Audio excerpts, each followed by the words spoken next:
Hello, good afternoon and welcome to the Midday News.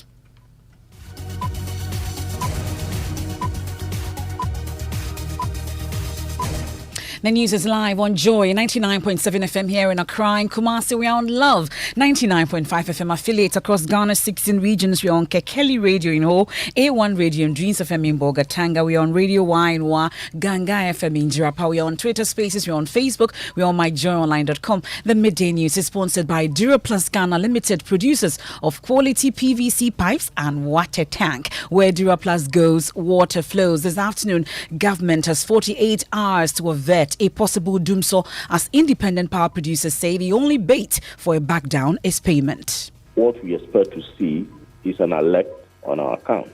So we cannot let that engagement distract us.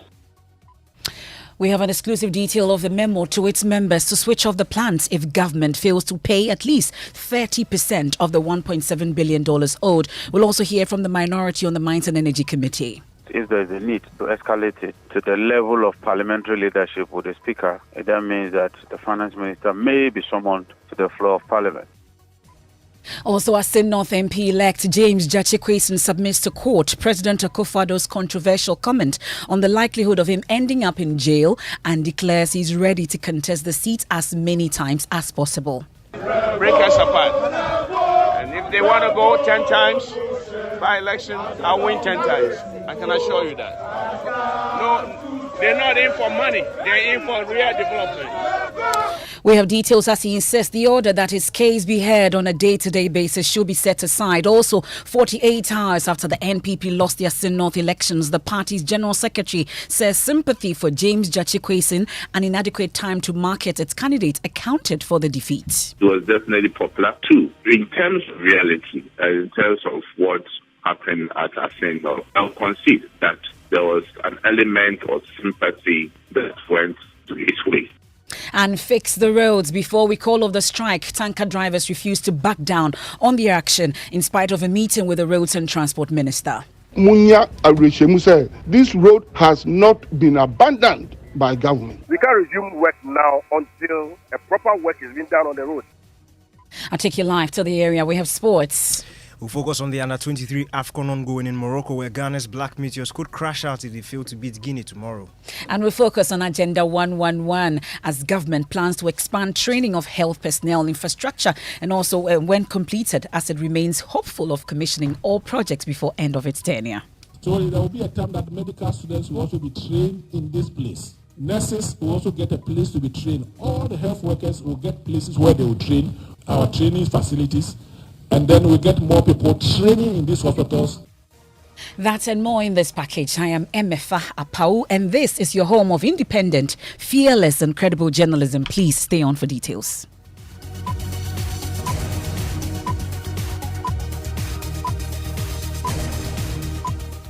Many thanks for your company. Let's start off from the energy front. And government is hoping to secure a deal with the independent power producers to avert the shutdown of power plants by Saturday.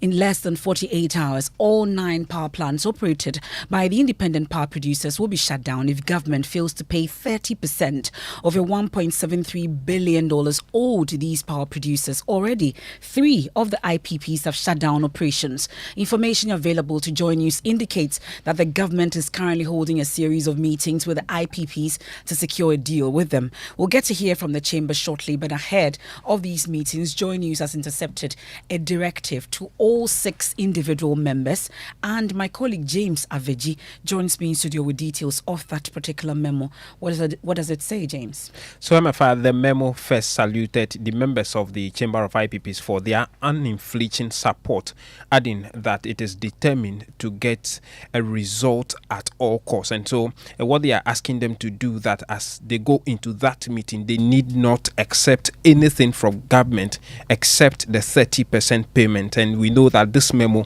has gone to Sonon Asogli. It went to Senpa, Kapa, AXA, Twin City Energy, as well as Senate Energy. Okay, so that's the memo Yes. that we are getting from the IPPs to the independent power producers, but we're yet to hear any response from them yet, have we? Exactly. Okay.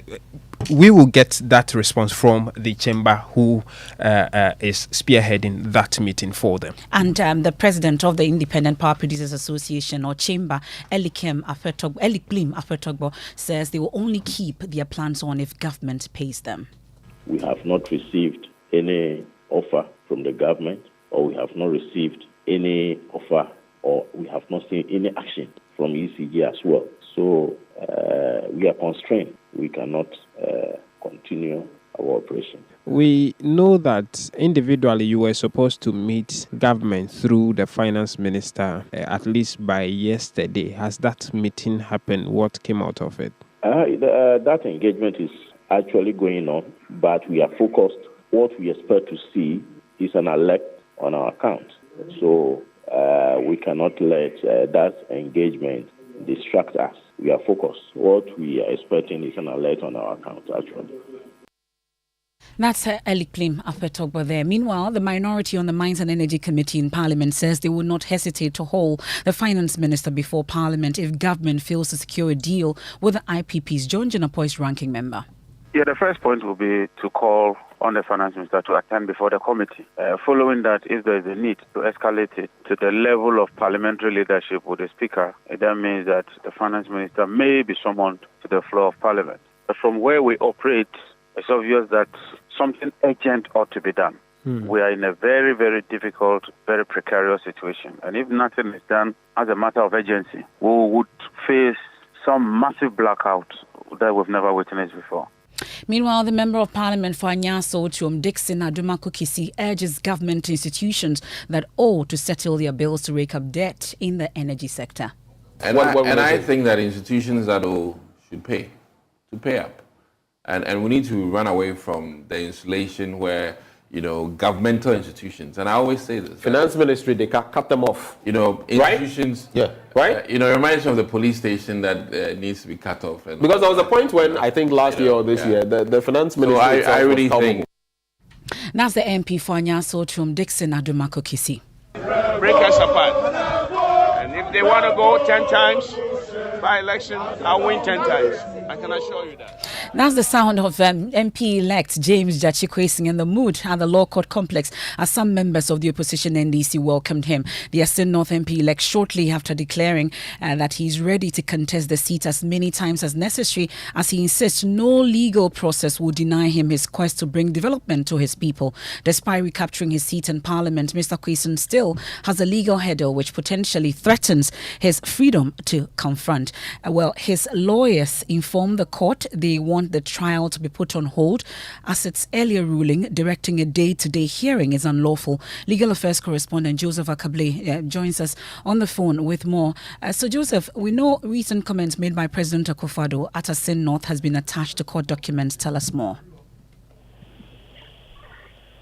Hello, Joseph. Hello, Emefa. Yes, I'm asking about this particular comment made by President Akufo-Addo coming up in court today. And so it's been attached to the court documents that have been filed.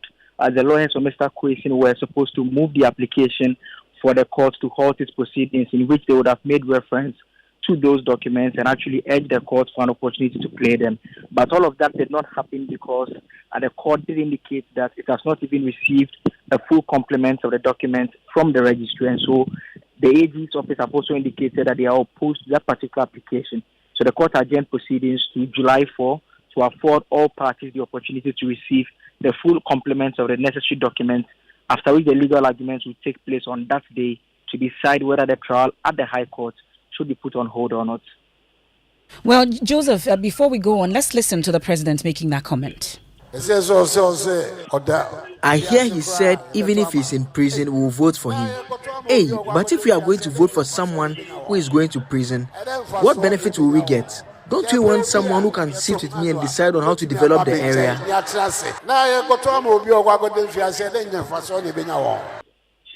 So let's talk about the resolution particularly on this, Joseph.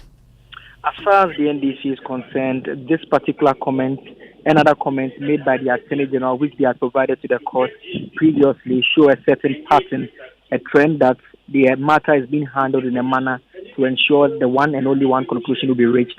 that James Jachikwesin will be jailed. Asami JMP, who is the party's communications officer, insists they will be making a strong case in court to ask that the Court of Appeal sets aside this decision that the trial should be held on a daily basis.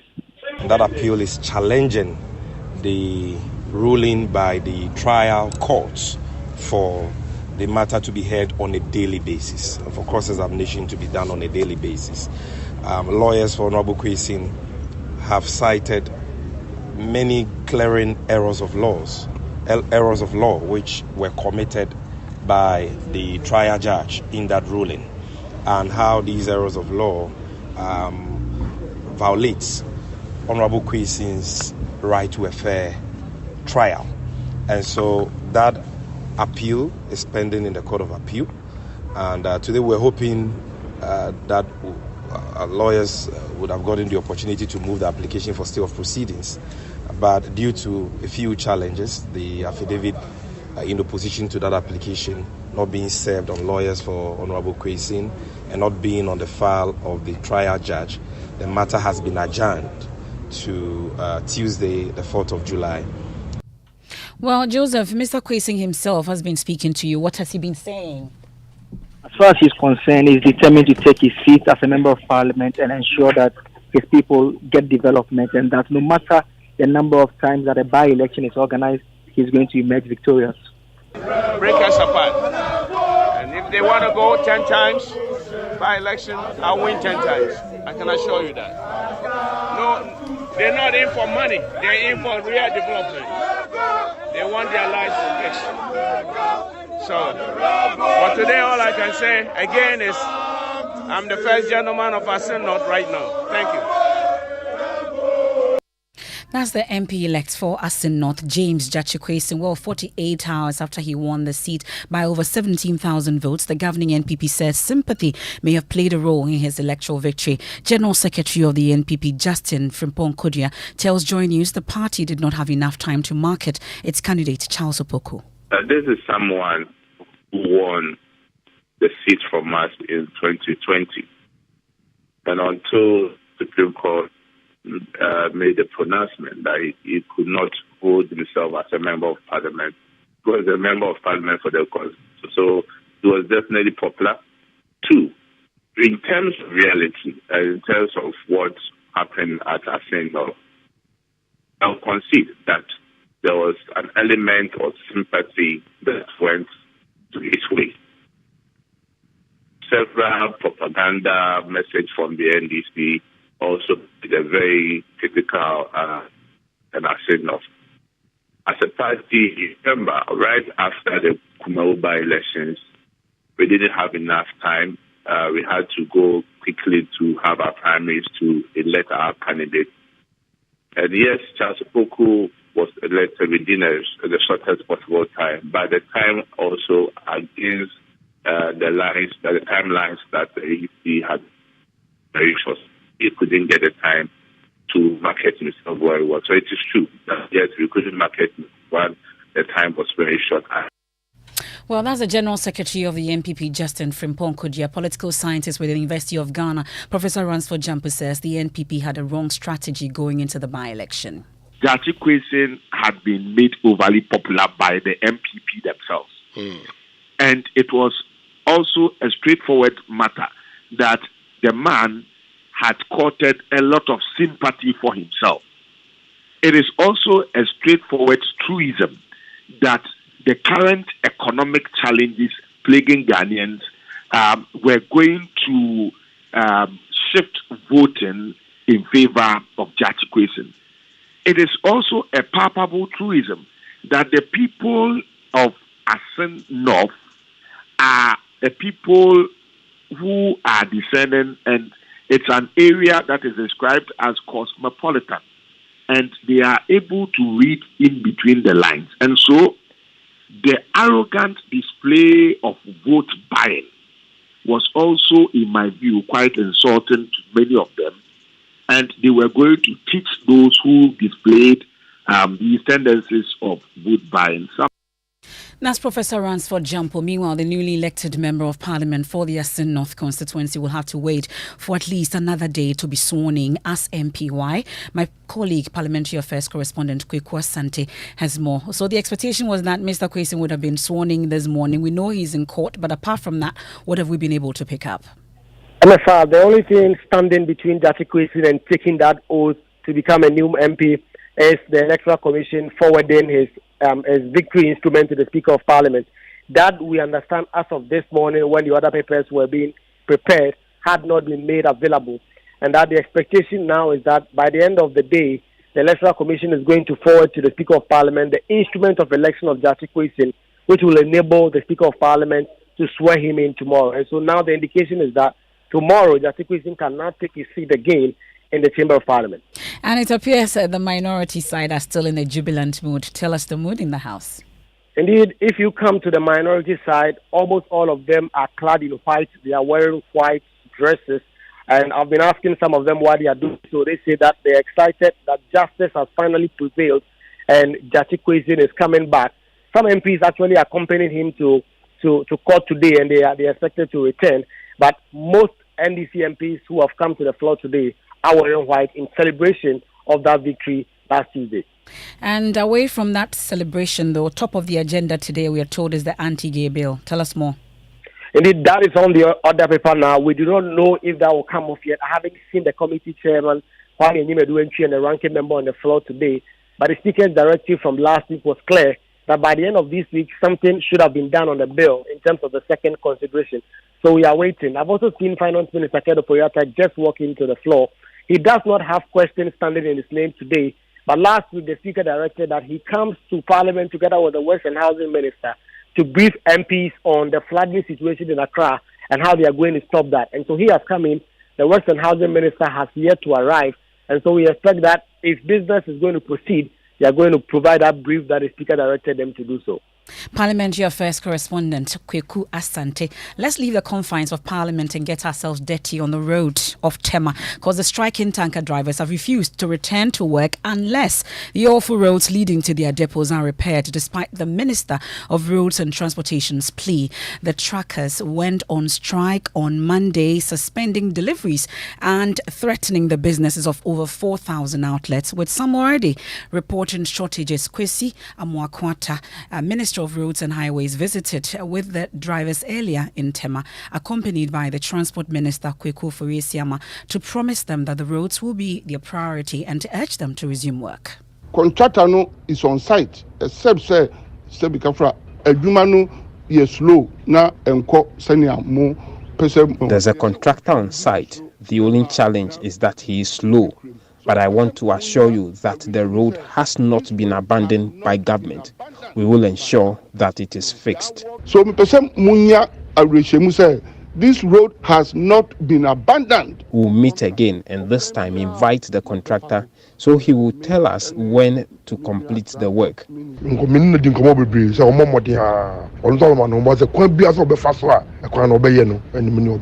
I admit the road is terrible and we will fix it. But on behalf of government and on your own behalf, I plead with you to exercise patience. We will fix it. Surprisingly, the tanker drivers union say they will not heed that plea. They've ignored the minister totally. Yes, Sunday Alabi is vice president.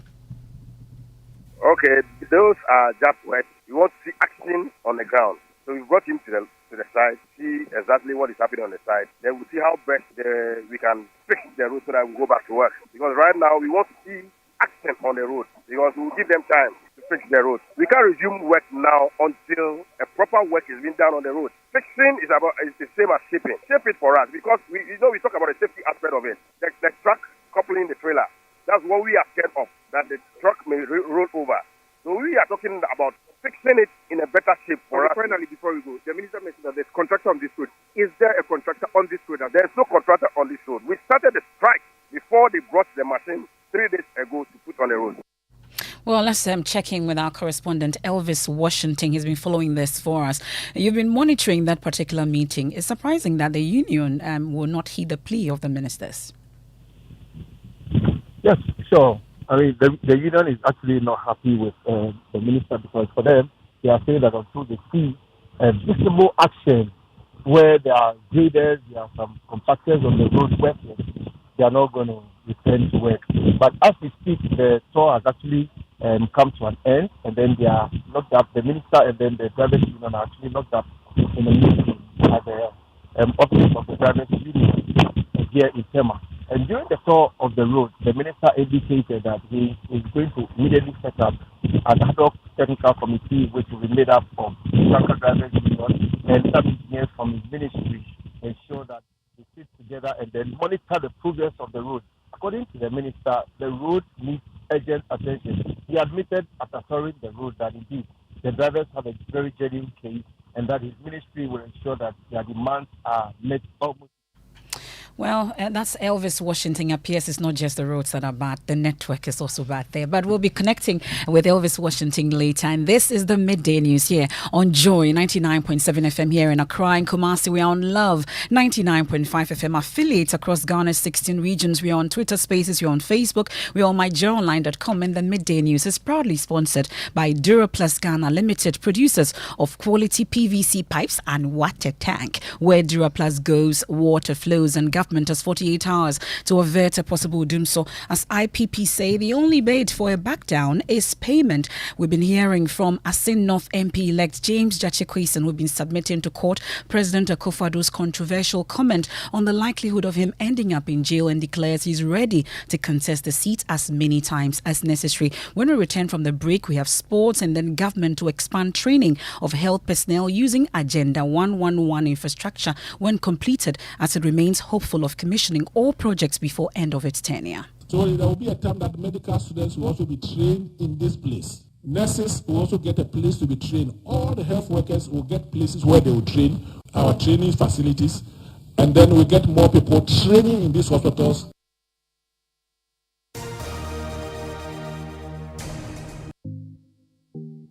Have you noticed that Ghana has suffered lack of attendance at stadia across the country in recent years? Well, the Multimedia Group wants to be part of the solution, which is why we're calling on you, our dear listener, to help us. Our sister station, Inshira FM in Kumasi, has been on a nationwide campaign to identify factors influencing poor patronage of Ghana Premier League matches. This campaign has been widely discussed on traditional and social media since the beginning of the year. And after widespread stakeholder engagement, we have a list of questions in a survey that will help us come out with a communique based on science and data, and we need you to assist by completing this survey. The link to the survey is bit.ly/PhilGPL questionnaire. Once again, bit.ly/PhilGPL questionnaire. Please help Inshira FM and the Multimedia Group complete the survey in order to have a scientific response to this national problem.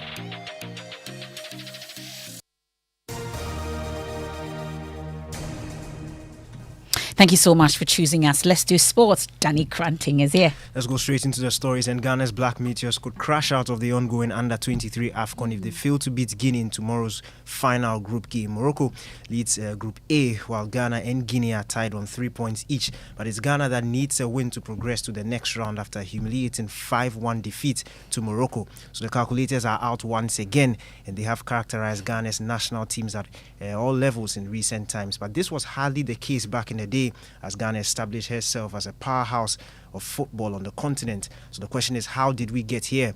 Former Hearts of Oak and Liberty Professionals head coach J.E. Sapong says the focus of Ghana football has now shifted from development to money making. My former chairman, Nana Seteboa of the Youngsters, was single-handedly handling the like even recent time, the late Nanedu was also doing to that dwarfs. Nana Jimanbedu to Adwana. Some of them were not doing that for money, for monetary gains. It was a philanthropic measure to make the youngsters in town get jobs, to get something to eat. Now, it's not like that. You get a player, after dribbling one or two players, you see him in Morocco. After heading over the bar, you see him in Azerbaijan. So the development, what is it now?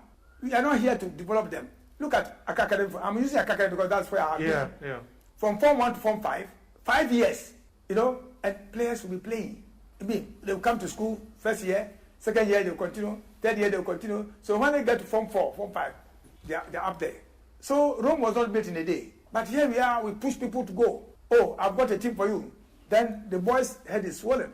He doesn't need to play in Ghana again because I'm told I take him abroad.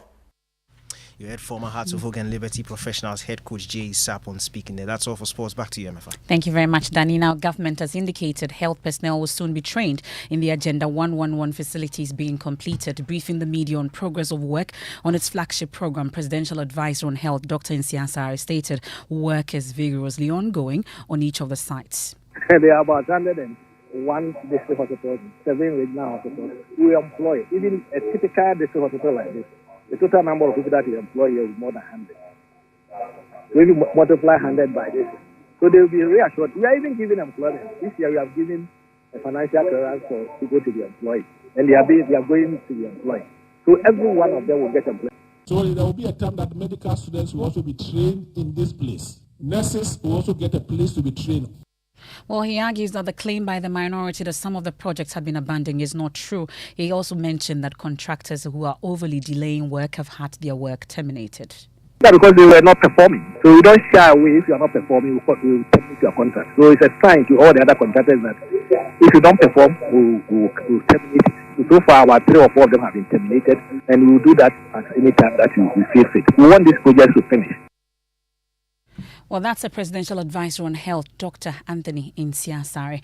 Now, let's focus on our Flats of Trauma series, and scores of Ghanaians in waterlogged areas continue to live in fear. On today's edition of Joining Flats of Trauma, my colleague Pakwesi Shandov takes us to Odoko Waterworks, where residents say they dread the rains due to its devastating effects on them. They therefore want government to speedily address the drainage systems in the area to put their fears to rest.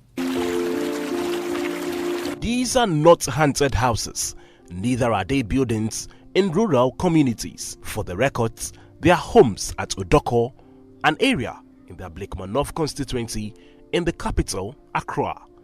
But over the years, due to the persistent floods, these structures have lost their glow, with their heights ebbing into the ground. Ahaka observed over the years that lack of rapid development in the area and virtually no drainage system forces running water into their homes. She's unable to sleep when it rains and recalls that she packs all her belongings on a table and stands waiting for the rains to end. We always have to scoop out water when it rains. My house was even destroyed, but it's now taking shape. So we plead with the MP to come to our aid. We vote for them, but we see no change. Naja Saki and Juliana Ankra recount that they always dread torrential rain. They believe good drains will help solve the problem.